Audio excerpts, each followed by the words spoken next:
Bom,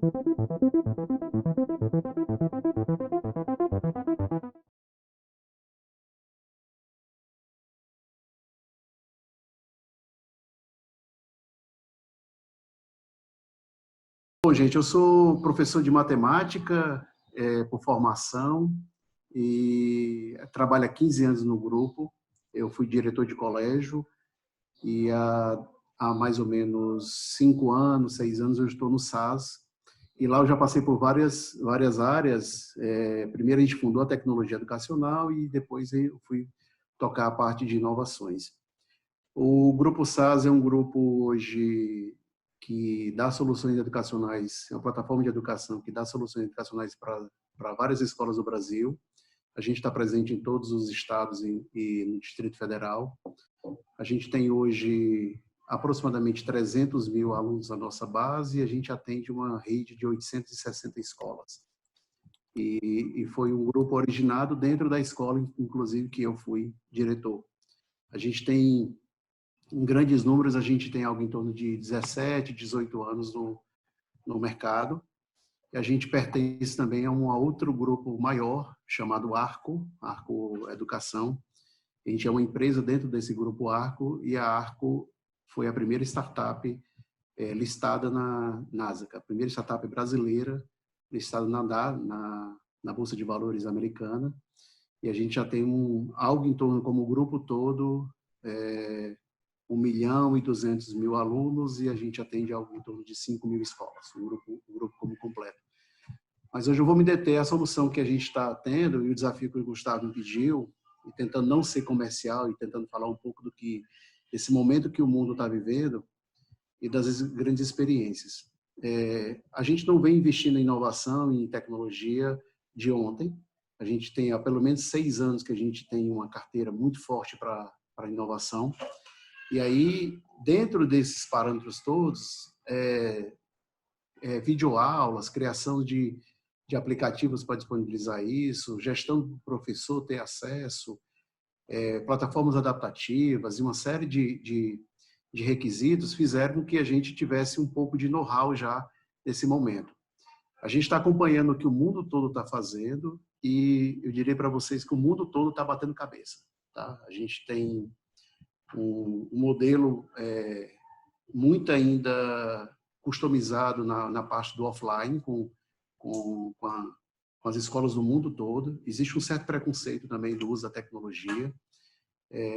A gente vê algumas nações muito avançadas, como eu falei, China, Israel, Finlândia, já de uma coisa muito híbrida, de usar os dois elementos e potencializar o professor, e a tecnologia é meio para muitas dessas coisas, mas a gente nunca viu de forma tão rápida e tão intensa o fechamento de escolas que já vão em alguns países para 5 meses.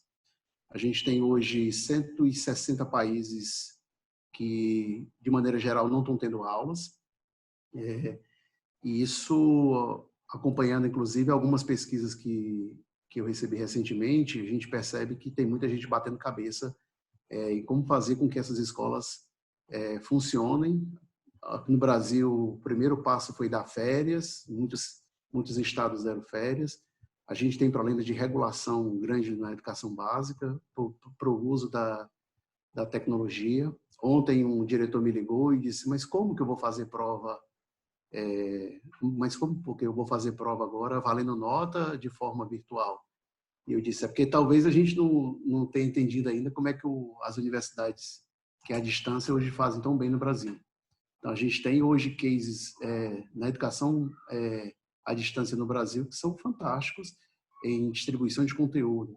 Tem, claro, e de avaliação. Tem um momento que você pode imaginar de maturidade e de certas forças disso. A gente começou a moldar a nossa solução para atender as nossas escolas de forma mais intensa quando foi um pouco depois do Carnaval, dia 27 de fevereiro, quando a gente percebeu que, de fato, o vírus estava já chegando ao Brasil e a gente pensou que, de fato, poderia acontecer o que estava acontecendo em outros países, que era o fechamento das escolas. E o fechamento das escolas é o primeiro grande passo dos infectologistas para a não disseminação do vírus. E provavelmente será um dos últimos locais a serem abertos novamente por razões de saúde. Então, a gente espera algum momento que, por exemplo, as escolas até voltem em alguns lugares do Brasil, mas que talvez fechem de novo, depois voltem. Então, a gente vai viver aí um ano muito turbulento, um ano muito difícil. E pegando um pouco do gancho que o Gustavo falou, o Gustavo falou muito da questão da retenção, né? A gente está tendo hoje um problema seríssimo de retenção nas escolas do Brasil, né, nas duas pontas que eu gosto de falar, em cursinhos pré-vestibulares e na educação infantil.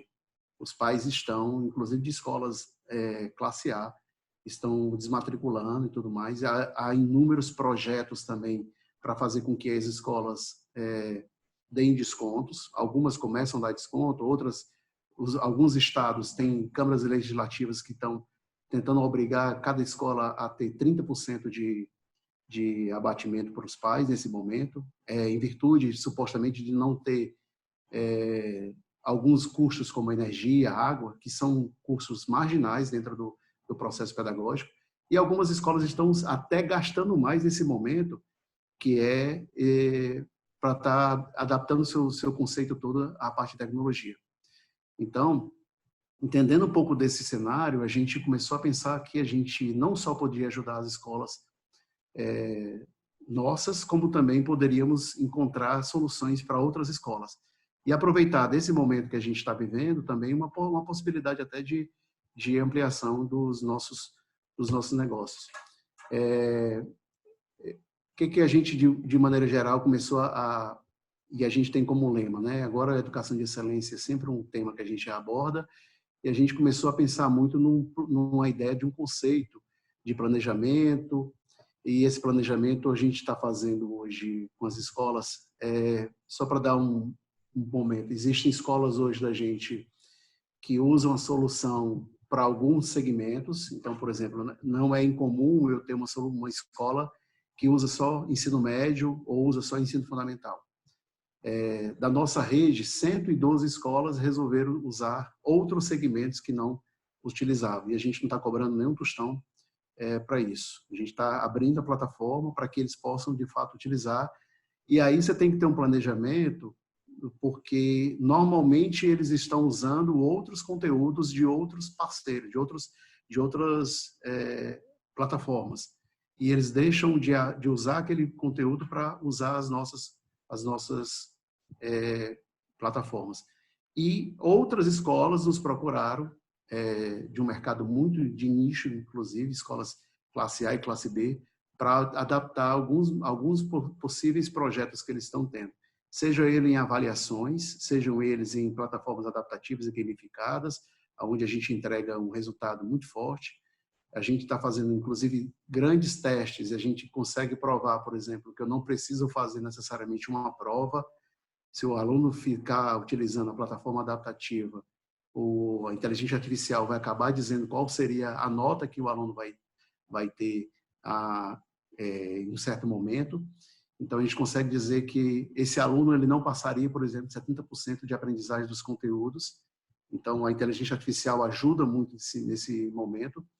E a gente tenta sempre fazer vários outros estímulos, né? Então, a gente lançou um projeto no YouTube com gravações de videoaulas ao vivo.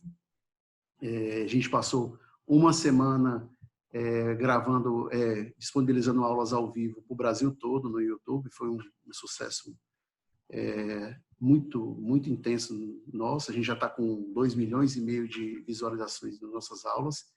E no meio desse situação apareceu algumas coisas do tipo, mas a gente não tem aula, por exemplo, para o primeiro ao quinto ano. A gente começou um projeto de sexto ao nono, sexto à terceira série de ensino médio.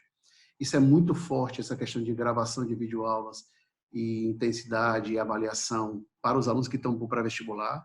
O professor, Pois não. é só para reforçar esse ponto aí que o senhor já ia falar, que no outro fórum, né, a gente teve algumas perguntas nesse sentido, assim, a aula à distância, ou gravada, ou síncrona, ela, para alunos de 11 anos, alunos adolescentes, beleza.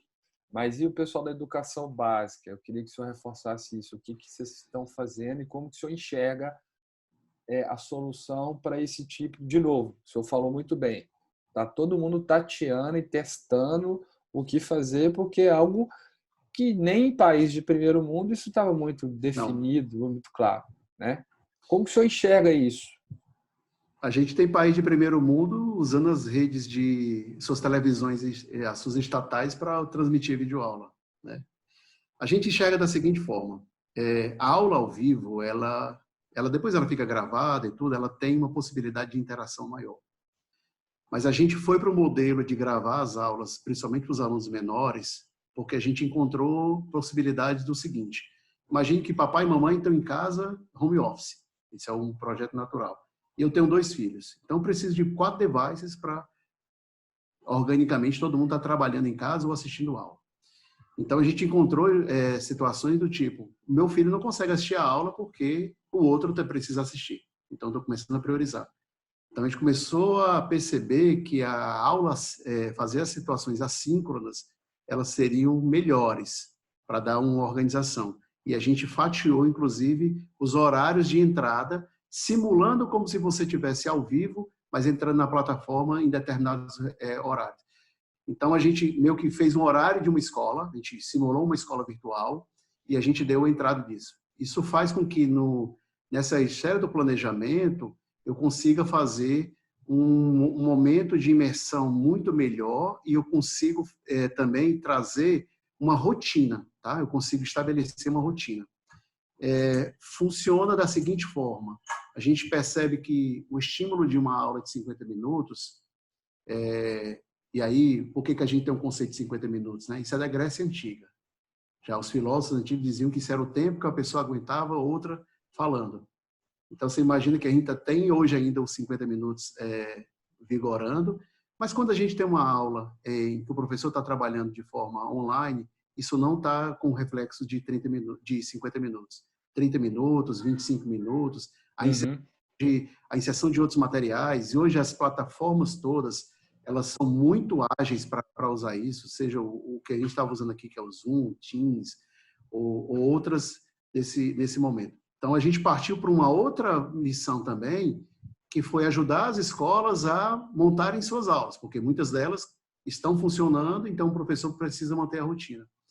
Então, até conversando com vários colegas de grandes escolas do Brasil, Gustavo, a gente chegou ao momento em que fazer a aula ao vivo tinha 2 desafios, tá? O primeiro, esse desafio de organização logística da casa, você tem mais de um filho, e você também fazer aula ao vivo tem um problema que a gente está enfrentando sério hoje no Brasil, que é de streaming, a banda larga, o consumo. Então, na primeira semana, a gente teve alguns picos de internet falhando em muitos lugares e os alunos não conseguiam Uhum. acompanhar. Então, o modelo de gravação, simulando um momento de rotina, é o que a gente entendeu que fosse o mais viável. Obviamente, como a aula fica gravada, o cara pode continuar vendo isso em outros momentos. Ô, professor, nessa esteira aí de estímulo, de device, que eu até lendo aquele relatório que foi o senhor que me passou ontem, e eu vou disponibilizar, eu estou falando para o pessoal aqui, um relatório da OCDE sobre essa pesquisa que o senhor mencionou no início, com 98 países, o que, que o pessoal está fazendo nesses países, como que está, isso pesquisa recente agora, e está todo mundo tateando coisas, né? Mas uma das Isso. recomendações deles, até porque eles falam não só de educação privada, mas falam de pública também, é que as instituições, no caso o governo, e aí a gente fala de instituição privada, consigam prover até device para alunos, né? Porque, como o senhor falou, tem aluno que tem família que tem 2 pessoas em casa, 3 pessoas em casa, 3 alunos e não tem 3 devices. E a É, preocupação é como dar a condição disso. Vocês estão pensando em alguma coisa nesse sentido, professor? deixa eu comentar um pouco como é que é a política governamental fora, né? Praticamente o modelo dos países do primeiro mundo é o Estado mantendo a educação básica dos alunos. Tem um case agora, não está nesse relatório, Gustavo, que eu te Uhum. passei, mas tem agora de Nova York, que é muito interessante. Nova York tem 400 mil alunos e eles identificaram que 150 mil alunos não tinham condições básicas de assistir às aulas online. Não tinha um device. E Nova York fez uma força-tarefa de comprar 150 mil Chromebooks. E foi assim, em 10 dias eles fizeram isso, e inclusive de distribuição.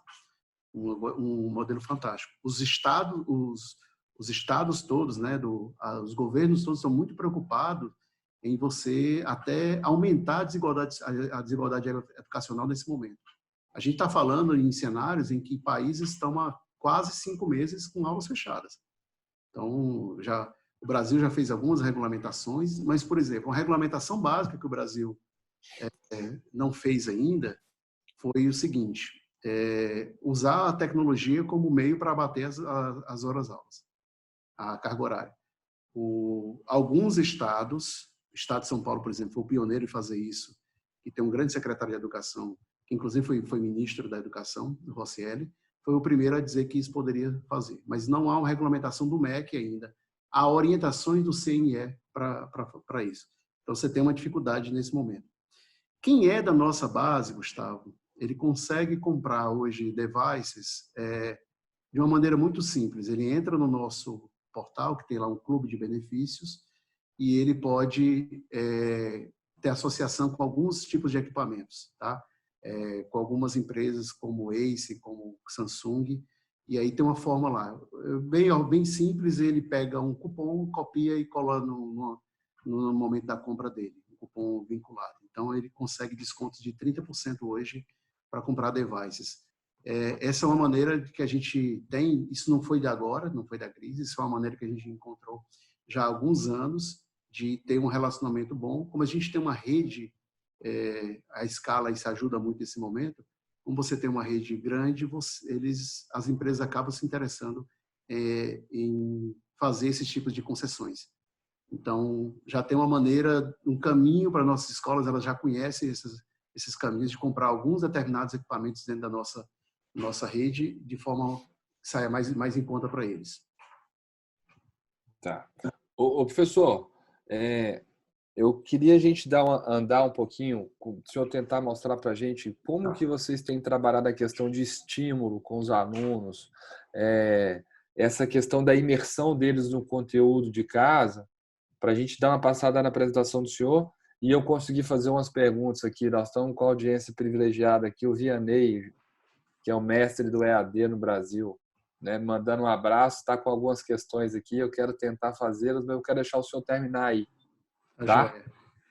A gente faz um primeiro planejamento com a escola, esses planejamentos hoje são todos remotos, né, de inserção disso. Passado aquele primeiro momento de cadastro, que sempre é um momento muito dolorido, você tem que fazer o cadastro de todo mundo e tudo, a gente faz algumas identificações de como é que seria a jornada do professor e a jornada do aluno dentro do conceito todo.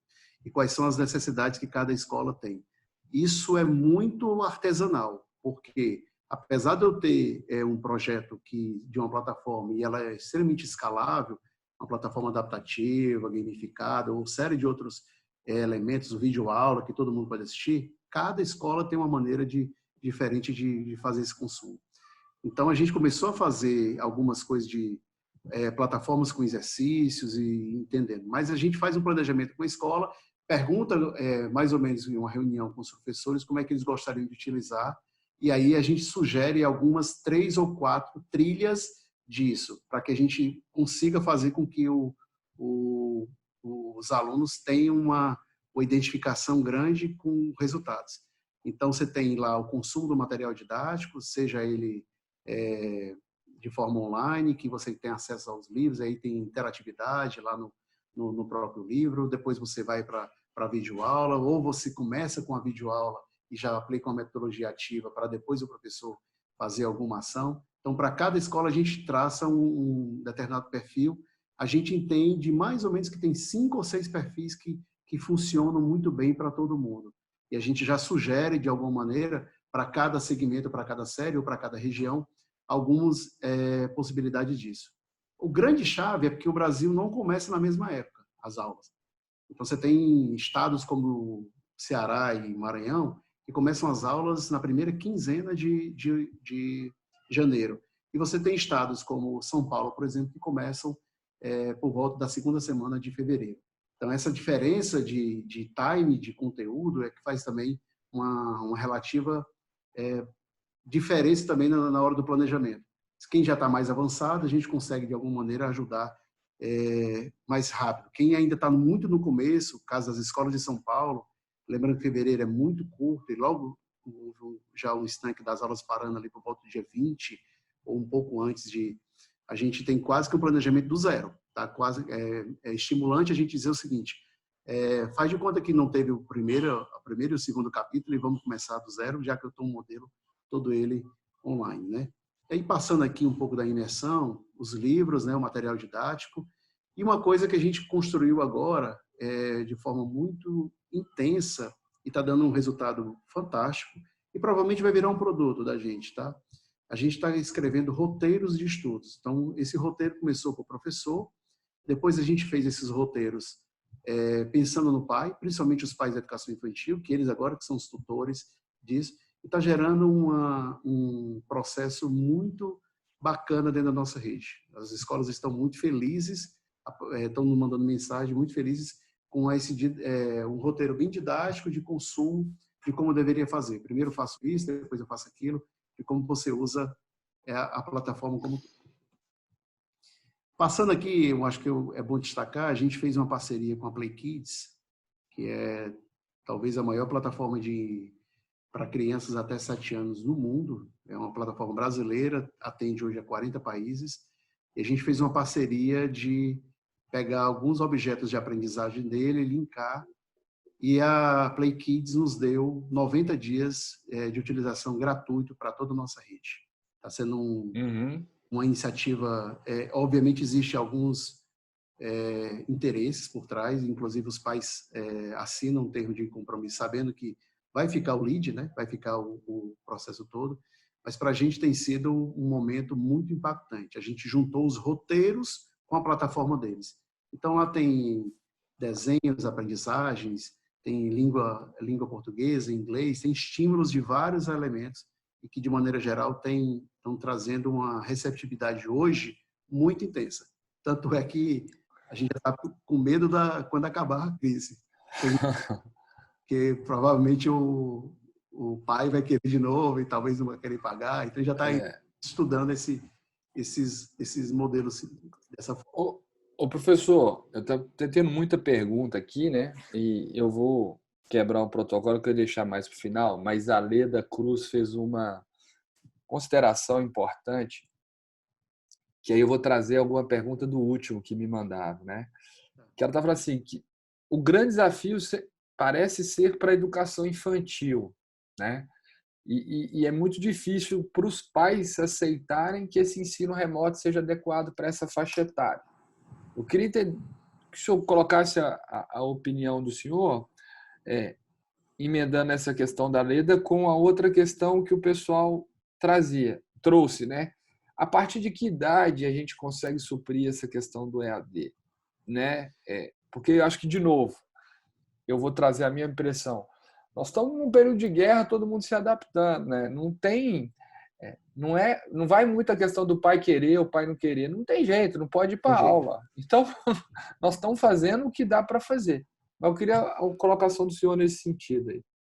Eu acho que primeiro é o seguinte, essa é uma série mais crítica, onde eu não tenho o pai que é especialista em educação infantil em casa. Eu diria para você que a partir de 8 anos está tudo tranquilo, tá? Guardadas as condições que a gente está imaginando, isso. Mas eu não esperava, por exemplo, eu ter designado, desde quinta-feira que a gente está gravando 70 aulas de contação de histórias. E a gente está disponibilizando essas aulas de contação de histórias e passamos o final de semana todo gravando essas aulas e está tendo um resultado bem significativo, tentando trazer um pouco dessa vivência. Agora, essa formação básica, e não à toa onde os pais estão acabando tirando os filhos, tem uma dor muito grande, porque ele entende que o filho é como se fosse uma creche, ele está lá porque ele não pode trabalhar, então ele tem uma prática e ele começa a ter os primeiros saberes. Quem é pai que já tem um filho na escola sabe a transformação que é essa criança com a convivência de outras. Tá? Então, o aprendizado se torna muito rápido e disso. Acho que tem um ponto muito crucial, é do seguinte: a gente sabe que essa crise vai passar. Agora, a escola ela tem que ser responsável por uma comunicação clara e direta do que ela tem que fazer. A gente, como rede, orienta a escola, fala como, de maneira geral, como você tem que fazer essa construção, como você tem o roteiro, como você tem a Play Kids para ajudar, ou como você tem até o livro no portal. Então, você tem lá a disponibilidade do próprio livro de utilização. Agora, se você não deixar um beabá muito fácil, o pai que não é especialista, ele não vai conseguir. Isso é a série mais desafiadora. Agora, o que eu costumo dizer? Converse com a escola. A escola tem onde são os parâmetros das pessoas, ou a escola deve estar conversando já e tomando essa iniciativa, que eu acho que é o que é vital hoje, né, nessa parte de comunicação. Alguns sindicatos pelo Brasil deixaram, São Paulo, por exemplo, é um, que deixou à mercê das escolas terem ou não férias. E as escolas demoraram muito, algumas delas, a se posicionarem, se iam ter férias. Isso foi um verdadeiro transtorno, né? Outros estados determinaram férias gerais. Agora, e as escolas que pegaram essas férias estão agora trabalhando intensamente para conseguir suprir novamente, porque daqui a pouco as férias vão acabar e a gente vai ter um outro processo. Então, tem muita gente que está fazendo simultaneamente e tem gente que está hoje se preparando para lá. Para o pai, eu recomendo o seguinte: converse com a sua escola, tá? E olhe quais são os recursos pedagógicos que a escola está disponibilizando nesse momento. As escolas estão fazendo coisas assim fantásticas. Eu diria que a crise vai fazer com que a gente saia, de fato, transformado na área educacional para o resto da vida. A gente vai ter hoje disponibilizar. Eu imaginar que, por exemplo, que há 6 meses eu estaria disponibilizando videoaulas de contação de histórias, era quase impensável dentro da minha área de inovação. E a gente acaba inovando por a necessidade e do que a gente está vendo hoje. Ô, professor, nosso tempo está espremido aqui. Eu vou fazer uma última perguntinha aqui que o Vianney, né, o João Vianney Vale dos Santos, o mestre do EAD. Muito obrigado pela audiência. Não, isso é uma honra, assim, né? Todos são super importantes, mas é importante falar porque aqui no fórum temos mais de 400 pessoas inscritas, 200 ativos, a gente sobe 200, 210 participando, mas para todos aqui conhecerem, o Vianney é o papa do EAD no Brasil e milita nessa área há muitos anos. E ele questionou aqui, professor, ele mandou para mim também, mas eu falei, não, vou mandar só para o professor essa bucha aqui. O setor privado para a educação básica online, durante a crise, está claro, se posicionou claramente, assim, mais ou menos. Mas como lidar com a velocidade quase zero das escolas públicas? O que o senhor está em visto aí sobre isso? Primeira coisa é o seguinte: o mundo todo, esses países que a gente está citando, inclusive o relatório que você vai enviar para todo mundo, é muito claro que a política pública é muito forte e que os estados estão atuando de forma muito intensa. Uma possibilidade hoje de você... o MEC é responsável pelo ensino superior. Isso seria a premissa básica, os estados pelo ensino médio e as prefeituras até o ensino fundamental, né? até o nono. Há uma certa letargia hoje das autoridades públicas brasileiras em relação ao ensino público. A gente tem uma possibilidade, inclusive, de aumentar a desigualdade social muito grande pós-crise. Porque hoje a gente tem 12%, 13% dos alunos na escola particular. De maneira geral, ou as redes grandes estão ajudando, ou as próprias escolas estão se reinventando, e isso está funcionando. Ali existem desafios na educação infantil, mas estão funcionando. Mas eu vejo com muita preocupação o que está acontecendo hoje, de maneira geral, no Brasil. Você tem estados em que estão disponibilizando, por exemplo, o modelo que São Paulo está fazendo é utilizar a TV Cultura para distribuição de aulas. Isso para ter um desvio aí, para não ter a questão dos devices. Esse é o mesmo modelo que a Bélgica está usando. Tá? Então, isso é fantástico. Você tem uma estatal e você tem horas para você disponibilizar videoaulas e ter uma movimentação. A China, quando começou o processo todo, e e aí, diga-se passagem, construir um hospital em 10 dias, eles também construíram uma rede de videoaulas com mais de 7.000 aulas para todo o país em questão de 12 dias. E depois construíram uma outra plataforma para distribuir em paralelo. Muito rápido. Então, é impressionante o que o mundo todo está se mobilizando para isso. Hoje, a grande pauta que a gente tem em Portugal é o cuidado que eles estão tendo hoje, porque eles não estão conseguindo chegar nas escolas dos alunos mais carentes. Então, existe uma preocupação real de muitos governantes no que a gente pode ter depois. A gente imagina que vai estar um fato estabilizado hoje. A economia deve voltar antes, mas as escolas, há prognósticos hoje de agosto ou setembro. Como eu falei no começo, as escolas vão ser provavelmente os últimos a voltarem às suas atividades. Então, é um desafio muito duro. E você vê iniciativas hoje de alguns governadores estaduais, falando aqui da minha terra, né, do Ceará, aqui eles montaram uma rede de distribuição. O Ceará tem um diferencial já em educação pública e eles estão disponibilizando inúmeras formas de compartilhamento de conteúdos. Até a nossa própria rede está trabalhando diretamente com eles também. Mas você vê São Paulo trabalhando, mas fora isso você não vê iniciativas muito claras e diretas. E talvez a gente tivesse uma diretriz nacional fosse melhor. Tá? Tivesse uma diretriz nacional. Setor público preocupa bastante. Setor privado ele tem uma certa estabilidade. Ô, professor, eu vou ter que pausar a nossa apresentação Tá bom. aqui, né? Já estamos no final, batemos um papo. Desculpa, mas Sem problema. assim, os assuntos são muitos. Acho que a gente vai precisar de tê-lo com a gente, se possível, em outras oportunidades, né? Porque eu acho que esse é um Fica à disposição. vai estar muito em voga ainda, né?